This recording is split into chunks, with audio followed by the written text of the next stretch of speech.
And I want to begin with your reaction to what we just heard from the State Department in what is the most striking public conflict the State Department has had with Israel so far. Yeah, Lawrence, it's good to be with you all the way from New Zealand, in fact. I don't think this is a lasting problem. I think these statements by Smotrich and Ben-Gvir are representative of a far-right faction in Netanyahu's government. His own government, Netanyahu himself, has disassociated himself from that view. These guys and this government is capable of many crazy things, but I don't think forcing Gazan civilians out of Gaza is anything that it will actually implement. So I'm glad the State Department drew a red line, but I don't think it's something that we're going to see. But it's emblematic, Lawrence, of this war. What is new about it is that on both the Israeli and Palestinian side, you have the worst of the worst really in the driver's seat. On the Palestinian side, you not only have the worst of the Palestinian political movement, which is the military leadership of Hamas driving this, because Hamas has a certain number of pragmatists. This is the worst of Hamas driving it from its side. And on the Israeli side, you have a prime minister who has a broad cabinet now with many moderates in it, but is captive of the worst from the Israeli side. And that's one of the things that's concerned me from the very beginning. You make the point in your column that the best move Israel can make now is to get out of Gaza, ceasefire, get out. And once Israel is out of Gaza, only then can the Palestinian people in Gaza hold Hamas responsible for what's happening day to day in Gaza. Well, that advice, alas, Lawrence, has not been, and I don't think is going to be taken. My concern is this, that, and it's been my concern from the very beginning. What is the end game for Israel?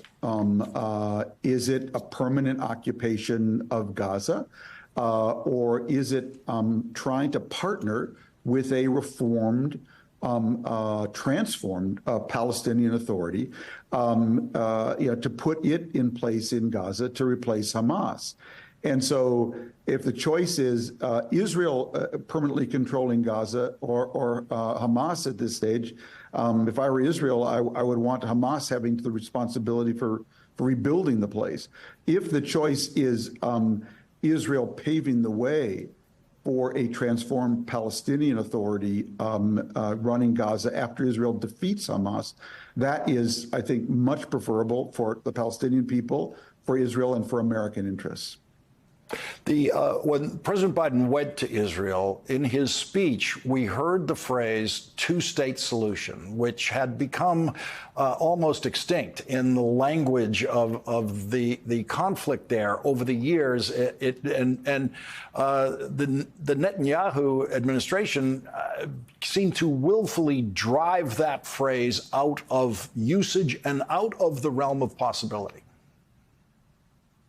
Yeah, this is obviously a story we can't tell in 2 minutes on TV. There have been many lost opportunities on both sides.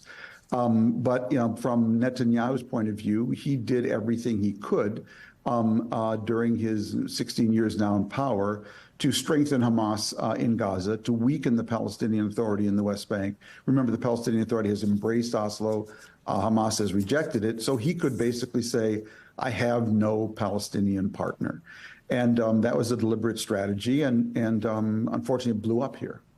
Tom, I'd like to widen the lens in the minutes we have left to your column that you titled, What is Happening to Our World? And it's classic Friedman for me, because it reaches beyond a single issue. It reaches beyond a single spot on this planet and links up the challenges and the tensions we face from Israel, Gaza, to Ukraine, Russia, China. As we go forward in 2024, what do you think? How do you think this audience should be seeing these challenges? Thanks, Lawrence. It's an important question. You know, I go back really, Lawrence, to October 6th. What was going on in the world the day before this Hamas attack? I think two big things were happening in the world. One is Ukraine was struggling to join the West, struggling to join the European Union and NATO. I think Israel was attempting to join the East. That is through a process of normalization with Saudi Arabia. And I think Russia and Iran and Iran's proxies in the region tried to block both. Russia does not want to see Ukraine joining the West, and Iran did not, and its proxies didn't want to see Israel joining the East and normalizing. And so what you really see in the region, Lawrence, is a struggle basically between two coalitions.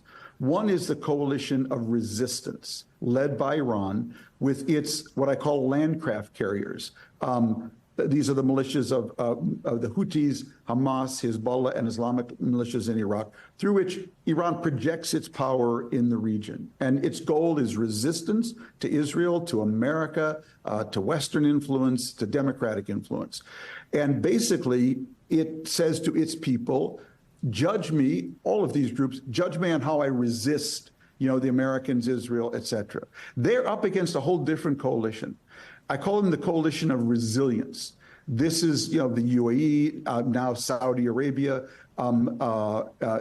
Jordan. These are leaders who say, actually, judge me on whether I'm building resilience for my people for the 21st century, education, environment, economics, skills, jobs, et cetera. That's the struggle going on in the region. And Israel is on the side of the resilience coalition. But obviously, Israel itself is divided between a far-right group that wants to resist, you know, a future of integration. And I still think the majority of Israelis who want to be part of that, you know, resilience coalition. But that's the struggle here. That's why Ukraine matters. That's why Gaza matters. Hamas is a terrible organization. First and foremost, Lawrence, for the Palestinian people, okay? Because its rule in Gaza since 2007 has been a disaster for the people of Gaza. And it had choices, and it made terrible choices for the Palestinian people. At the same time, Israel has a minority, a far-right minority that has captured the prime minister, that wants to impose terrible choices on Israeli society. Unfortunately, Israel's Supreme Court stepped in a couple of days ago to push back on one of those choices, which was a judicial coup. So, you know, that's what I'm trying to navigate here. But there's something really important here about the world. There are forces of integration and there are forces of disintegration. And this war and the Ukraine war are part of both. And they matter. And who wins here matters, and how they win matters also.